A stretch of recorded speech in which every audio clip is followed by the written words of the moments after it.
Can you beat Super Mario Bros. If the floor is lava? The short answer is no. Some areas don't have any blocks to land on and are just impossible. But there are many levels where this challenge works out just perfectly, and a lot of areas where you can get creative to find your way through. Over the last month, I've steadily worked on a ROM hack so we can all experience this challenge. And now, I present to you, Super Lava Bros. Yeah, that was the best V I could make, okay? Anyway, in this video, I'll take you on a journey through the creative process I went through, as this grew into a much bigger project than I had anticipated. Before all of that though, let's get the elephant in the room out of the way. Yes, this is lava. It's not water. If it was water, Mario could swim in it, as demonstrated by his excellent swimming abilities in the water stages. This is lava. It's blue lava. What's wrong with blue lava? 3D World has blue lava too, it's a thing. Truth be told, the lava has to be blue unless we want every level in the game to use the castle color palette, but then they'd all look like this. I like the variety a lot more, I'm partial to blue lava myself, and besides, we still get that aesthetic in 6.3, and this way that level retains its unique look. So try to grow fond of the blue lava, we're about to spend a lot of time together. Real quick, this video is sponsored by Factor75. I appreciate their continued support, which allows me to keep bringing videos like this to you. Here's the benefits of Factor. They deliver fresh, chef-prepared, ready-to-eat meals each week that take the guesswork out of eating well. And there's plenty of variety, so you can pick whatever you're in the mood for. They have 30 dietitian-designed meals each week. Go ahead and tailor them to your dietary needs and preferences. You can even chat with one of their registered dietitians for free if you have questions about managing your diet. You can easily modify your plan each week if you want to as well, add on things like smoothies or desserts, and you can even skip a week, no problem. The best part is, there's no prep or mess. It's all ready to go right out of the box, and you'll be eating a nutritious meal in just a few minutes. So, if you'd like to try Factor, use my link in the description, or use the code on screen to get a discount at checkout. Thanks again to Factor75 for sponsoring this video.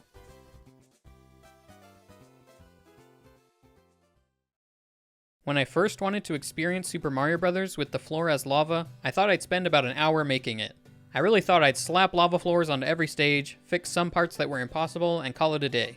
But as I went, this project presented so many creative opportunities and grew into something else entirely. Anytime there wasn't a simple answer on how to make the floor lava in a level, or how to alter an impossible area to make it possible, I had the chance to do something fun, to make a unique experience, to make the game play like it never had before.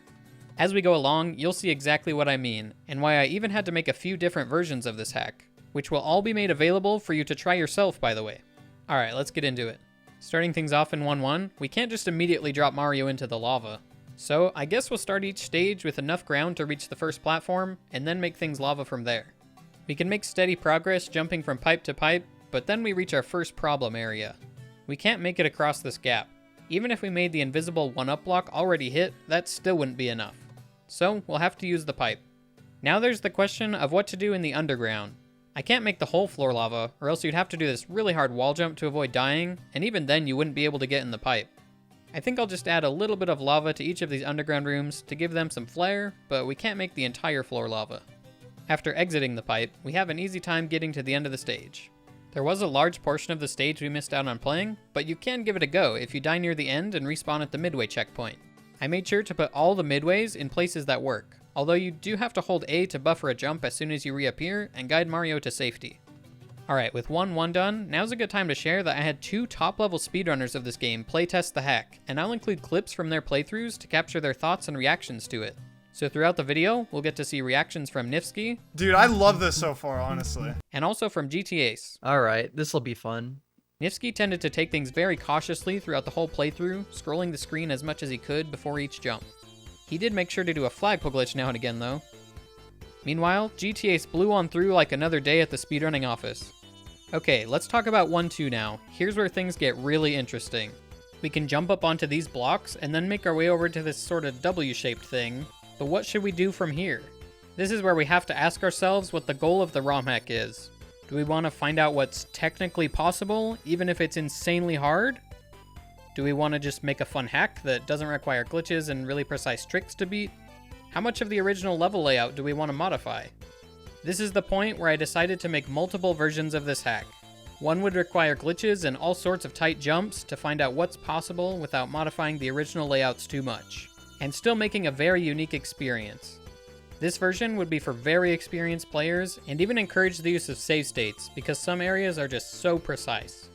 Once I was done with that version, I'd make another version where things were tweaked a bit to not require any glitches. But even removing all glitches, this would still require some very precise jumps to get past certain areas, so I decided I would also include an easier version of the hack to appeal to a wider audience. This easier version is still pretty challenging, but much easier than the hardest version. With all of that being said, most of the focus in this video will be on the hardest version. Alright, so what do we do with 1-2 then? I wanted to make this area a fun little obstacle course challenge while still mostly maintaining its original shape. So you do have to do a wall jump to get up here, but then you have some narrow gaps you can jump through in the next walls to progress. Then we get to where the famous 1-up is in this level, and I replaced it with a mushroom. This is so you can do a power-up jump off of it. When you collect a power-up in this game, Mario enters a grounded state, even if you grabbed it in the air.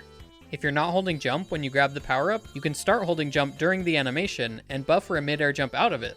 This is a really fun trick that will be used a few times in this hack. It's not strictly required in this spot, since you could instead jump up on top and then make this huge jump to the pipe.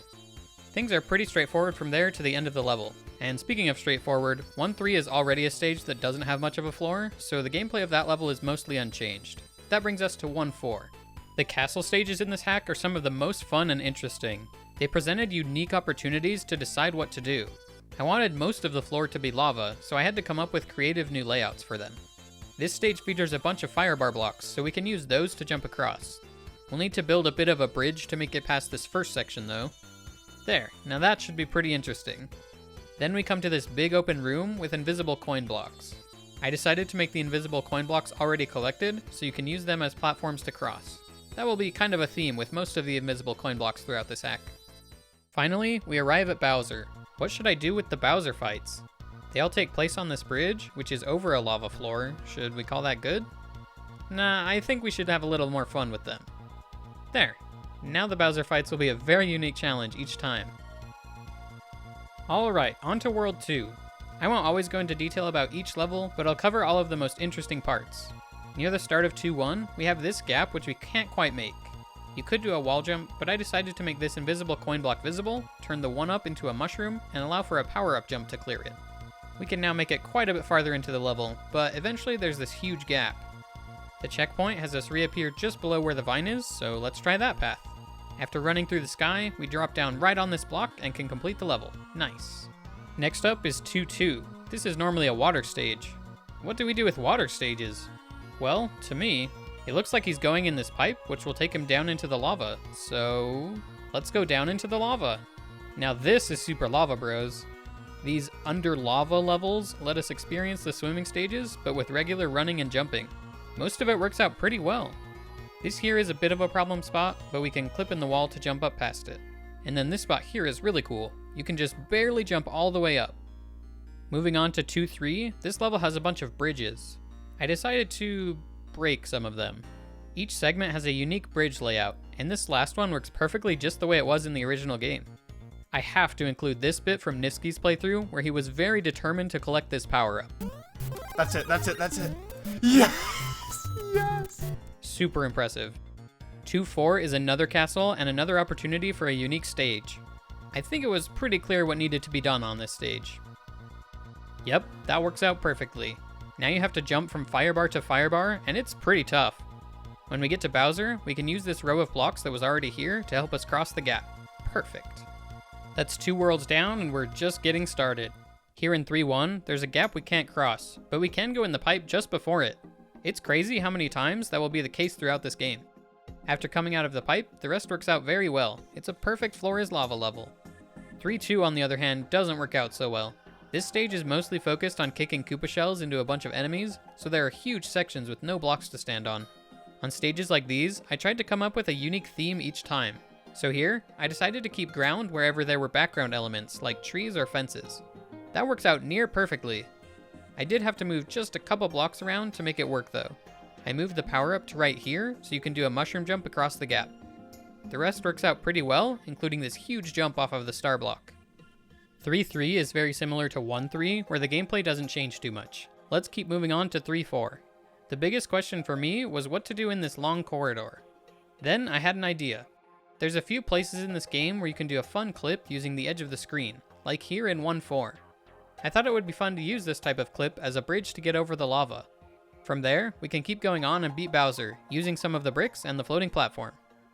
Okay, 4-1 is kinda dumb.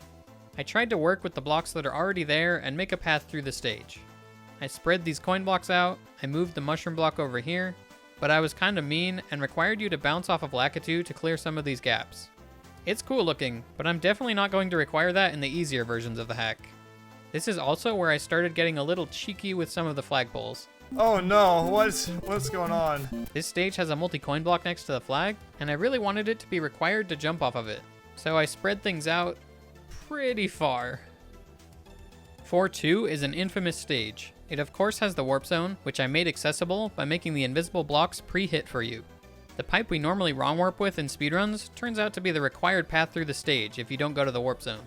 And I did require the use of a wall jump here in the hard version of the hack, because this is a very famous one among the community. Come on. Oh man! Whoa! 4-3 is a pretty straightforward level. I did shrink down all the mushrooms to be less wide and also removed some of them entirely to make things more interesting. To get past the beginning of this stage, I thought you'd have to do a really precise stomp on this Koopa to make it past here. But then Nifsky just went ahead and made it without the Koopa. That's crazy. I can't believe that's possible. Oh. Wow, I can't believe you can make that jump either. Good job, GTAs. At the end of this stage, I put the flag really far away again. 4-4 is one of the maze castles, where you have to take the correct path or else you'll get stuck in a loop. I wanted to mix things up on these levels, so I changed the way you get to the correct path, keeping things fresh. 5-1 is a similar level to 3-3, very spread out, and I needed to come up with a solution. I decided to put little walls around all the enemies, and that pretty much did the trick. It's kind of fun hopping over them or jumping down onto them. At the end of this stage, you need to get some assistance from a bullet bill to clear this gap. 5-2 is a perfect stage for this challenge. I hardly had to change anything. There are also a couple paths through this stage. You can go down this pipe into an under lava sub area, or keep going and use the vine to go up and over, and come down in a similar spot. The rest is some great platforming from there. 5-3 and 5-4 are essentially repeats of 1-3 and 2-4, so we can skip over those. That brings us to 6-1. It's another Lakitu level, and similar to 4-1, I made use of Lakitu bounces. And there's a really cool power-up jump right here. Those things are only required in the hardest version though. My favorite part was using these invisible coin blocks. Some people know about the lower one, but not everyone knows there's another one up above it. 6-2 is truly a perfect stage. Absolutely perfect for this challenge. There are tons of pipes and platforms to make your way through the level, so I didn't have to touch a thing. And because most enemies fall into pits right away, a lot more piranha plants spawn than normal, so that offers an extra challenge. There are also 4 sub-areas in this stage, all of which are fine to go in. I couldn't really find a good place to put the midway checkpoint on this stage, so I just decided to not have one. It's a great stage with lots of paths, so if you die, you can just enjoy playing a new one. That brings us to 6-3, finally, the red lava level. As far as vanilla SMB1 stages go, this one is pretty tough. But that didn't stop me from making even fewer platforms to jump on.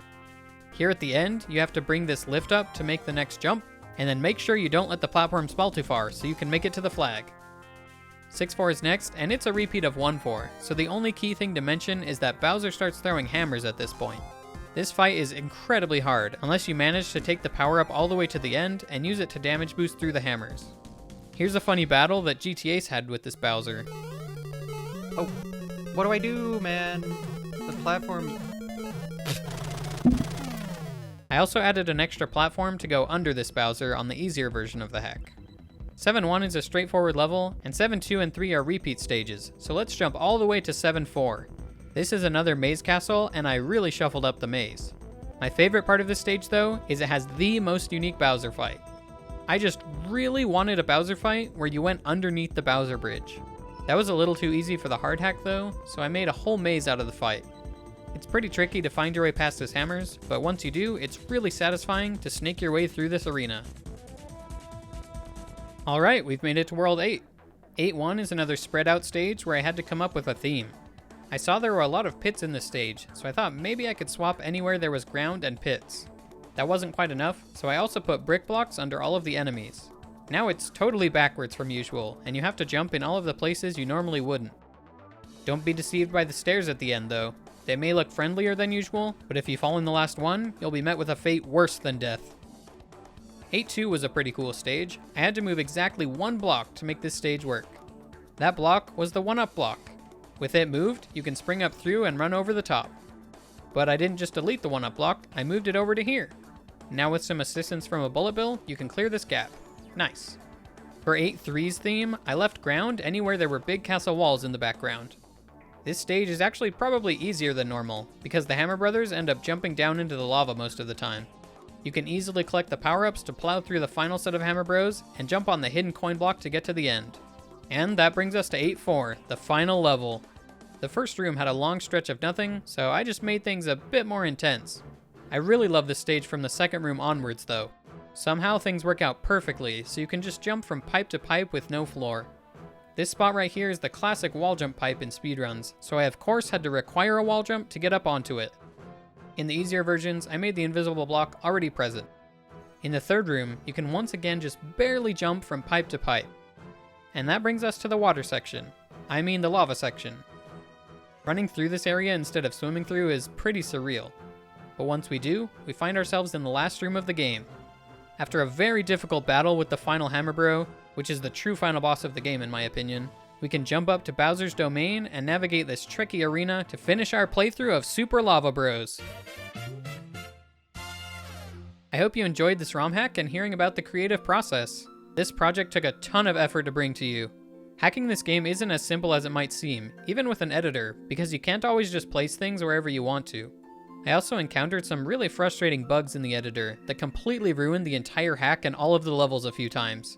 If you enjoyed the video, I would really appreciate it if you subscribed. Thank you to Nifsky and GTAce for playtesting it, as well as those in the exclusive supporter channel in my Discord. I also have a video of playing through it myself.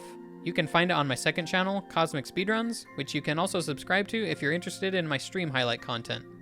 And, finally, you can play this hack yourself. There's a link to the IPS patches in the description of the video, as well as a link to a tutorial on how to apply the IPS patches if you've never done it before. Be sure to read the README, and have fun! Thank you for watching.